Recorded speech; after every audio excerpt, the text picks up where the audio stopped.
வணக்கம். நான் உங்களை ஜப் சொல்கிறேன். இன்னைக்கு நம்ம ஒரு டிஃபன் ஆர்டர் பண்ணிட்டு இருக்கிறேன் 200 பேருக்கு. இந்த இடத்துல இருந்து நம்ம ரொம்ப சாஃப்டான கேசரி, கிட்டத்தட்ட நம்ம அல்வா பதத்துக்கு அல்வா போல டேஸ்ட் ஆகிட்டு கேசரி எப்படி பண்ணுறோம் அப்படின்னு ரெசிபி பார்க்க போகிறோம். இதுக்கு ஒன்று ரெண்டு பக்குவங்கள் நம்ம வந்து சேர்க்குற தண்ணி, நெய் ஜாஸ்தி சேர்க்குறோம். இப்படி சில வித்தியாசங்கள் உண்டு. அதை நீங்கள் வீடியோ ஸ்கிப் பண்ணாமல் கடைசியில் பார்த்துட்டு இருக்கிறோம். உங்களுக்கு கரெக்டாக தெரியும்.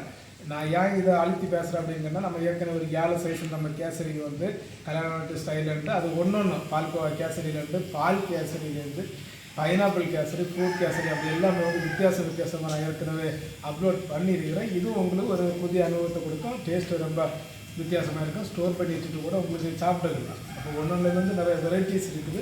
அதில் வந்து ஒரு வெரைட்டிஸ் தான் நான் என்ன உங்களுக்கு அப்லோட் பண்ணுறேன். ரவை வறுக்கிறதுலேருந்து உங்களுக்கு நான் இன்றைக்கி சொல்கிறேன். 2.5 கிலோ ரவை, 1/2 கிலோ பாக்கெட்டு, 5 பாக்கெட் எடுத்துக்கிறோம். அடுப்பு ஏற்க நம்ம ஆர்டர் வந்துருக்குன்னா ரன்னிங்கில் இருக்குது. ஒரு உருளி வச்சு நம்ம அதில் எதுவுமே நெய் எதுவுமே சேர்க்காமல் உரம் உருளியில் தான் வந்து ரவையை ப்ரௌன் ஆட்டை வறுத்தெடுக்கணும். கரிஞ்சு போகக்கூடாது.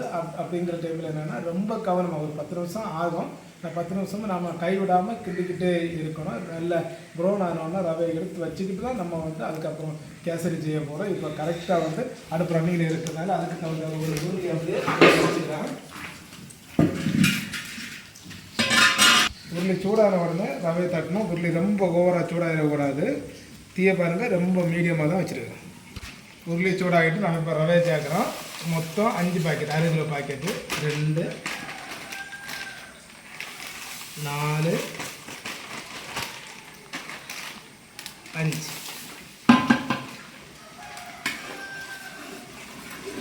ஸ்லோ தீயில நம்ம கிண்டிக்கிட்டே இருக்கணும். கொஞ்சம் விட்டுக்கிட்டு அந்த டைமில் ரொம்ப நேரம் நம்ம விட்டுறக்கூடாது. ஃபுல்லாக 100% கைவிடாமல் இப்படி இந்த மாதிரி கிண்டிக்கிட்டே இருந்தாலும் சூடு உள்ள ஏறிடும். அதனால் சூடு வர்றதுக்கு வேண்டி நம்ம கொஞ்சம் ஒரு 4-5 வாட்டி இந்த மாதிரி கிண்டிக்கிட்டோன்னா ஒரு 2-3 செகண்ட் விட்டுக்கிட்டு மறுபடியும் இந்த மாதிரி நம்ம வந்து கைவிடாமல் கிண்டிக்கிட்டே இருக்கணும். 10 நிமிஷம் கிண்டுறதுக்கு அழகாக ப்ரௌன் ஆகிடும். பாருங்க, 10 நிமிஷம் பிறகு ஸ்லோக்கில் நல்லா வறுத்துக்கிட்டு அந்த வெள்ளை கலர் மாறி அது லைட்டாக ஒரு ப்ரௌன் கலர் வருது பாருங்க. நம்ம பிடிச்சி பார்த்தாலே வந்து அது ரொம்ப சாஃப்ட்னஸ் மாதிரி கொஞ்சம் முறுமுறுன்னு இருக்கும். இது நம்ம அதுக்கப்புறம் கிண்டி இருக்கிற டைமில் நல்ல மெழுவாக அதில் கொஞ்சம் அந்த முறுமுறை ஆகிட்டு இப்போ நான் அடுப்பில் இருந்து இதை நம்ம கீழே இறக்கி இன்னொரு பாத்திரத்தில் இதை மாற்றிடுவோம். இது ரொம்ப முக்கியமான விஷயம். நம்ம இதே சூட்டில் நம்ம கேசரி பண்ணுறது வேறு பாத்திரத்தில் பண்ணுறோம். இது ஒரு பெரிய பாத்திரத்தில் ஒரு வட்டையை பண்ணுறோம்.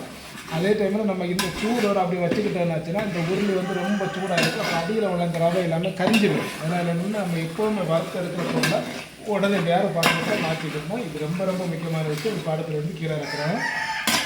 ரெடி பண்ணது ஒரு வட்டை அடுப்பில் வச்சுட்டு பாருங்க. நம்ம அகன்ற வட்டை தான் வச்சுருக்கிறோம்.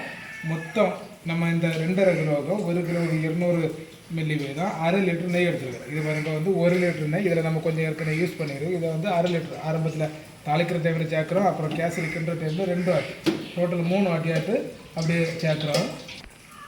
நெய் நல்லா சூடாகிட்டு நம்ம மொத்தம் 2.5 கிலோ ரவையில் பண்ணுறதுனால 250 கிராம் முந்திரி போதும். ஆனால் நம்ம ஆர்டர் பண்ணுறதுனால கொஞ்சம் எக்ஸஸ் ஒரு 100 கிராம் கூட ஒரு 350 கிராம் அளவில் முந்திரி போட்டுருக்கோம். ப்ரௌன் ஆனோன்னா கிஸ்மிஸ் அதே அளவில் சேர்க்குறேன்.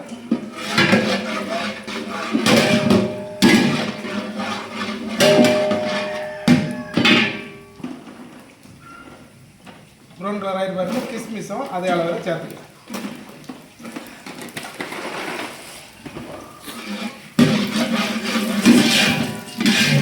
கிஸ்மிஸும் நல்லா அப்படி உப்பி எடுத்து பாருங்க. உப்பி வந்தவங்க நம்ம தண்ணி சேர்க்கணும். தண்ணி நல்லா சாப்பிட்டா வர்றதுக்கு 1 கிலோவுக்கு 3 லிட்டர் தான் தண்ணி சேர்க்கணும். அப்போ அந்த 2.5 கிலோவுக்கும் 7 லிட்டர் தண்ணி சேர்க்கணும். இப்போ நம்ம எவ்வளோ நேரம் ஆனாலும் சாப்பிட்றதுக்கு ரொம்ப நம்ம புட்டு மாதிரி அப்படியே வந்து விரவரணை பண்ணோன்னா நேரம் ஆகாது, நல்ல இறுகிடும். இப்போ தண்ணி சேர்த்துக்கிட்டோம். தண்ணி அளவு நான் சொன்னேன். இது ரொம்ப முக்கியமான விஷயம். 1க்கு 3, 2க்கு 7 சேர்த்துருக்குறோம். அதே டைமில் சுகரை நம்ம சேர்க்குற டைமில் வந்து 1க்கு 2 மடங்கு சேர்ப்போம். அப்போ வந்து நம்ம பக்கம் அந்த டேஸ்ட்டும் கரெக்டாக அல்வா டேஸ்ட்டு வரும். நம்ம 1.5 அந்த அளவு சேர்த்தோன்னா ஒரு ஆவரேஜ் ஆகும். நம்ம அல்வா அப்படின்னாலே கொஞ்சம் தூக்கில் இருக்கிறது ரொம்ப ஃபஸ்ட்டு. இப்போ வந்து கலர் சேர்க்குறோம். நம்ம அல்வா அப்படிங்கிற டைமில் ஏதாவது ஒரு கலரில் வரும். அதே போல் தான் வந்து கேசரி. நம்ம எந்த ஒரு ஸ்வீட் எடுத்தாலும் ஏதாவது ஒரு கலரில் வரும். அப்போ நம்ம இந்த கேசரி பார்த்திங்கன்னா 2 கலர் சேர்க்குறோம். ரெட் கலர் சேர்க்குறோம். அதே டைமில் கொஞ்சம் எல்லோ சேர்க்குறோம். 2 சேர்க்குற டைமில் ஆரஞ்சு கலரில் வரும். நம்ம வரும் ரெட் கலரில் இருந்தால் போதும்னா 2 மட்டும் சேர்க்கணும். எல்லோ கலர் மட்டும் போதும், எல்லோ மட்டும் சேர்க்கணும். இவங்க என்ன ஆரஞ்சு கலரில் கேட்டிருக்கிறதுனால நம்ம இந்த 2 கலரும் சேர்த்து மிக்ஸ் பண்ணுறோம். அப்போ ஆரஞ்சு கலரில் வந்துடும்.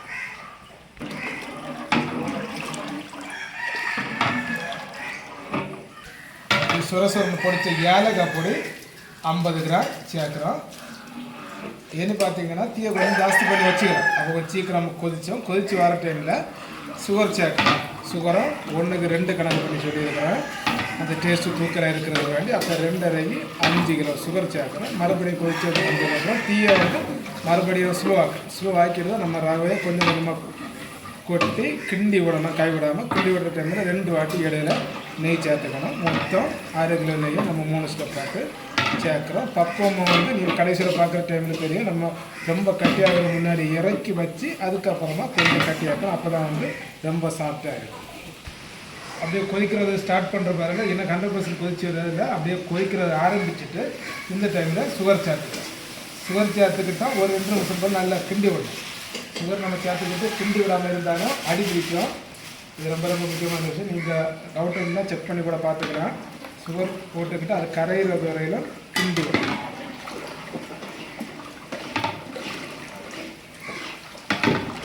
இப்போ பாருங்கள், அந்த சுகர் சேர்த்ததுக்கப்புறம் 100% எல்லா இடத்துலையும் நல்லா கொதிச்சு வருது. கிண்டி விட்டுக்கிட்டு சுகர் நல்லா கரைச்சிக்கிட்டு ரவையை மெதுவாக கொஞ்சம் கொஞ்சமாக நம்ம அப்படியே கொட்டி கிண்டிக்கணும்.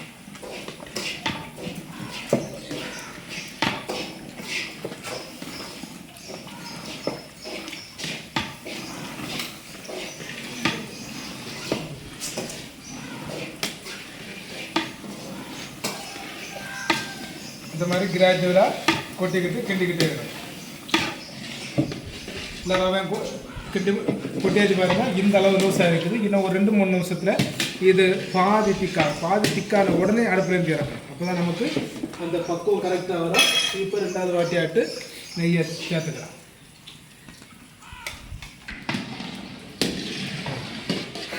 பாருங்கள், இந்த அளவு லூஸாக இருக்குது. நல்லா கொதிச்சுக்கிட்டு இந்த நெய்யும் எல்லா இடத்துலையும் மிக்ஸ் ஆகி கொதிச்சுக்கிட்டு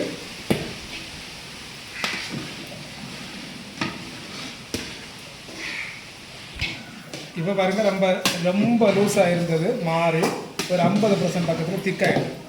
வெறும் இந்த அளவு லூஸாக இருக்குது, 50% மட்டும்தான் திக்காயிருக்கு. இப்போ நம்ம என்னென்னா அடுப்புலேருந்து கீழே இந்த பக்கத்தில் அடுப்புலேருந்து கீழே இறக்கி வச்சுக்கிட்டு மீதி இருக்கிற நெய்யை விட்டு நல்லா மிக்ஸ் பண்ணி 10 நிமிஷம் வைக்கிறதுல சூப்பரான பக்குவம் வரும். அதுக்கப்புறம் நம்ம எத்தனை மணி நேரம் தாண்டி பார்த்தாலும் அதே பக்குவம் இருக்கும். அதான் ரொம்ப ரொம்ப முக்கியமான விஷயம். இப்போ அடுப்புலேருந்து கீழே இப்போ அடுப்புலேருந்து கீழே இறக்கி வச்சுக்கிட்டு 3வது ஸ்டெப்பு நெய்யை சேர்த்து ஒரு வாட்டி மிக்ஸ் பண்ணி விட்டு அப்படியே மூடியை போட்டு 10 நிமிஷம் வச்சுக்க வேண்டியது. 3வது வாட்டி தான் நம்ம நெய் ஜாஸ்தியாக சேர்க்குறோம். ஃபஸ்ட்டு 200 சேர்த்தோம், அதுக்கப்புறம் 100 மில்லி போதும் சேர்த்தோம். நம்ம ரவை கொட்டினதுக்கப்புறம் இப்போ மறுபடியும் 200 மில்லி அளவில் சேர்த்து நல்லா மிக்ஸ் பண்ணி விட்டுக்கிட்டு மூடியை போட்டு வைக்கணும்.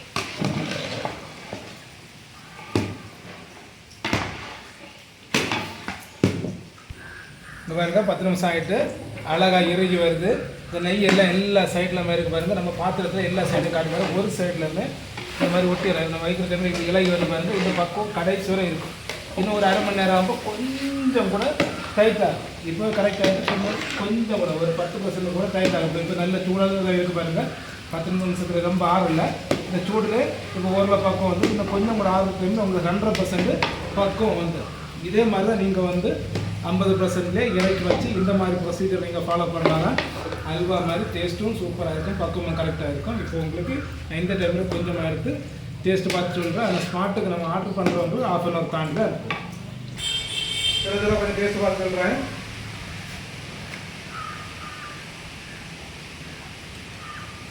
டேஸ்ட்டெல்லாம் அந்தளவு பக்காவாக இருக்குது. நம்ம நெய் தான் அது டாமினேட் பண்ணுறது. டேஸ்ட்டு ரொம்ப ரொம்ப நல்லா இருக்குது. இனிப்பு நம்ம கரெக்டாக 1-2 மணிக்கு போகிறதுனால கரெக்டாக அல்வானே இதில் அந்த டேஸ்ட்டாக இருக்குது. நீங்கள் இதே ப்ரொசீஜர் ட்ரை பண்ணி பாருங்கள். டவுட் இருந்தால் கூட கான்டாக்ட் பண்ணுங்கள். ஃபுட் ஆர்டர் இருந்தாலும் கான்டாக்ட் பண்ணுங்கள். அடுத்த வீடியோவில் வேறு ரெசிபியோட உங்களுக்கு. Bye bye, thank you.